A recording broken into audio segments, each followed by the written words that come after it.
Hello friends, welcome to SMB હુનર.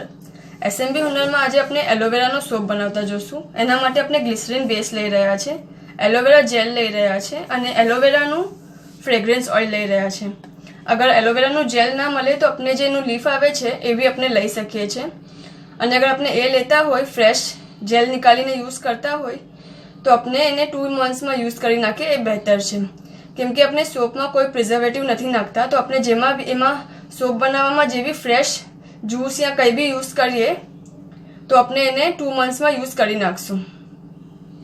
આપણે same procedure follow કરશું. આને પહેલાં અલગથી મેલ્ટ કરશું અને પછી એમાં એડ કરશું.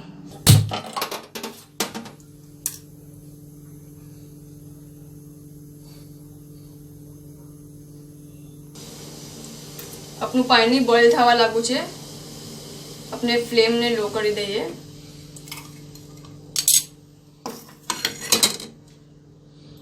એક વાત ખાસ ધ્યાન રાખજો કે આપણે જેવું પાણી મૂકશું ગેસના ઉપર એવું આપણાને બોઇલિંગ માટે આપણું નથી મૂકી દેવાનું બેઝ. બોઇલિંગ પર પાણી આવે પછી જ આપણે આપણું મેલ્ટ થવા મૂકશું બેઝને. નહીં તો આપણું જે બેઝ છે સોપનું એ બર્ન થઈ શકે છે, જલી શકે છે. ઓકે, આપણાને આપણા બેઝને કૂક નથી કરવાનું, ફક્ત મેલ્ટ કરવા માટે આપણે મૂકી રહ્યા છે.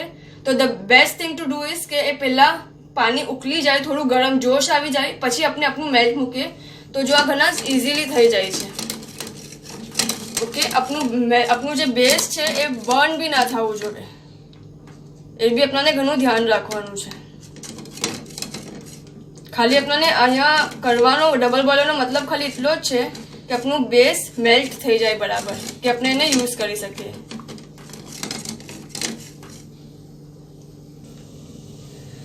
આપણું મેલ્ટ થઈ ગયું છે, આપણે લઈ લઈએ. આપણે આ 50 ગ્રામ લીધેલું છે બરાબર. આપણે એમાં ½ ટીસ્પૂન એલોવેરા જેલ નાખશું અને ફ્રેગ્રન્સ, એલોવેરાની જ ફ્રેગ્રન્સ છે.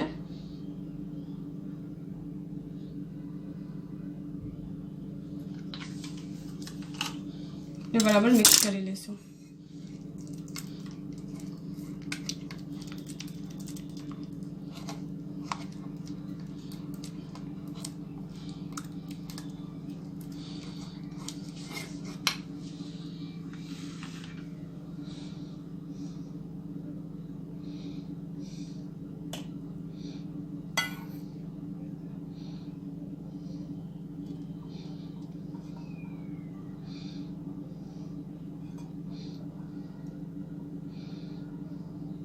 આપણે આને સેટ થવા મૂકી દઈએ.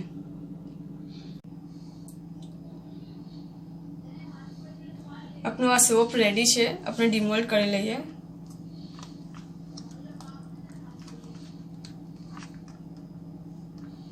જો